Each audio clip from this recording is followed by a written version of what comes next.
welcome back to Archery Universe.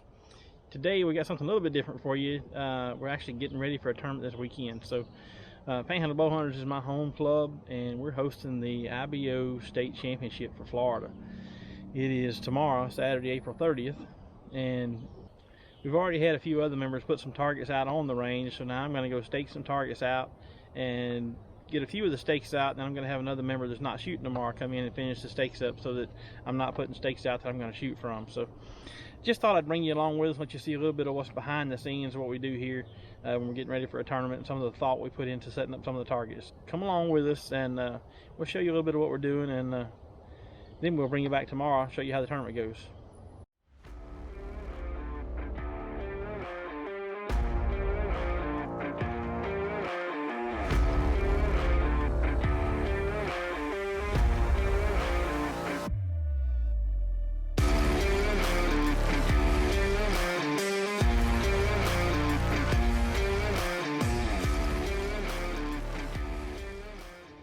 Most of our shoots that we shoot here at Panhandle Bowhunters are our ASA rules. The main reason we do that is because we're part of the Bowhunters of Alabama, just because of our location. And the Bowhunters of Alabama use ASA rules. So because of that, most all of our shoots are ASA tournaments, or ASA style tournaments. The tournament we're having tomorrow is the IBO State Championship, International Bowhunt Organization. International Bowhunt Organization basically founded 3D archery back in the mid-80s. So IBO's been around a long time.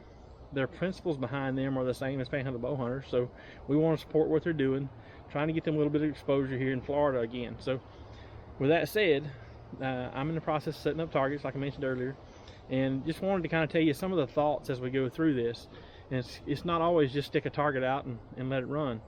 If you see behind me here, we've got a fairly narrow lane. It is bright light at the other end, light at this end, and dark in the middle. And the way the ground is, you'll see when I walk down there that the ground is up and down, and we're going to actually set this target on a hill on the other end, so it makes it really hard to judge. And so that's one of the things we do as we go through here. When we put targets out, we want to keep in mind not only the distance of the target, we don't want to exceed the max, but we really want to put a challenging course in that doesn't just make it easy on the judge yardage. So as we go through today, I'm going to mention a few things that I'm doing or I keep in mind as we do that to help make it a little more challenging course. So like I said, as you see here, I'm looking through a dark tunnel out into the light, and yet I'm in the light on this end. So it's going to give that target, you're going to see a lot more definition because it being the sun down there. It's going to tend to make it look a little closer than it actually is. The fact that it's on a hill and you can't see the ground going to it, it's going to make it even tougher to judge. So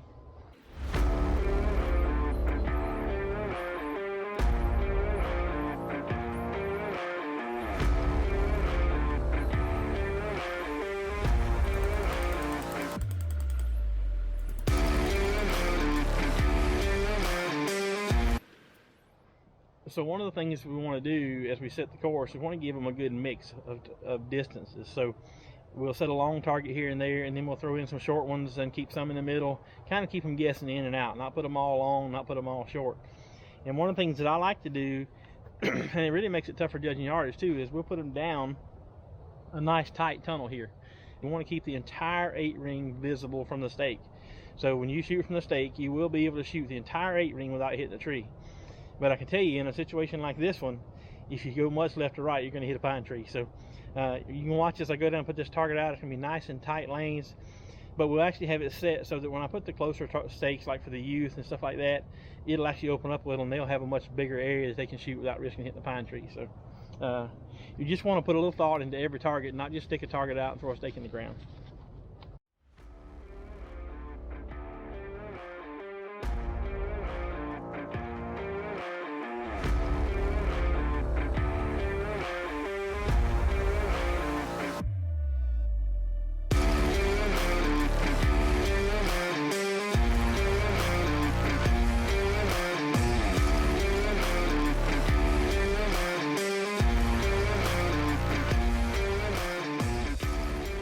So what we have in this lane here is another pretty narrow lane, but it's actually pretty short. So what I'm going to do is we have a strutting turkey that's actually an ASA target, and on the side he has the ASA 5-inch 10 rings.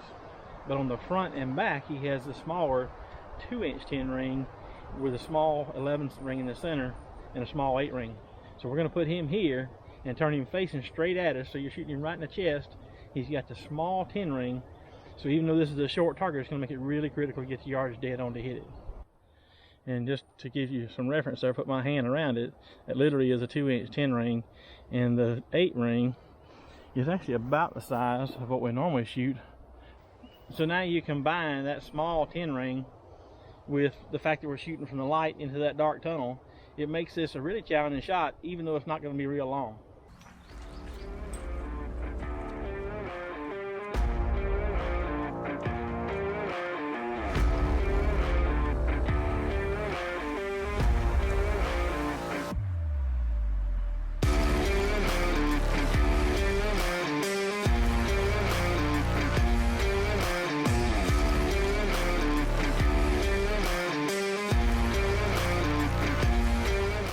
So I'm pretty sure the camera doesn't do it justice, but this trail is another one that we're using the terrain to actually make the distance look a little deceiving.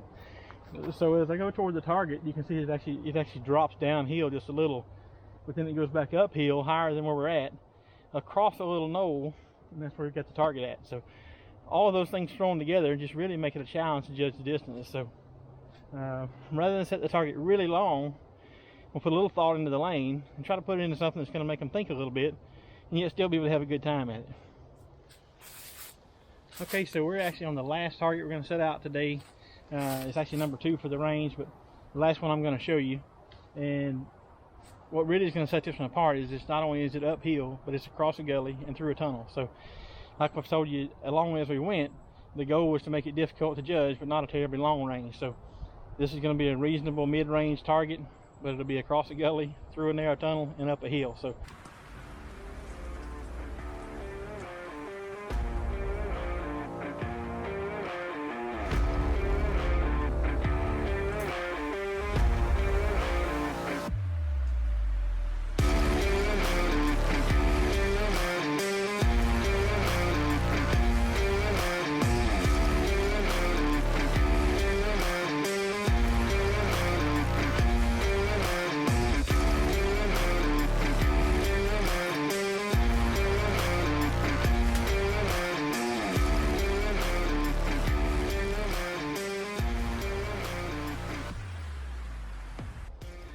hey, I appreciate you joining us today. We are wrapping up. That's 30 targets for us finished. Targets are all out. We got to put some stakes out and do a little trimming, but we're going to finish that up this afternoon. I'll be ready to shoot in the morning. This is the IBO State Championship for 2022, and we're at Panhandle Bowhunters in Pensacola, Florida. If you're in the area, we'd appreciate it if you come on out and shot with us.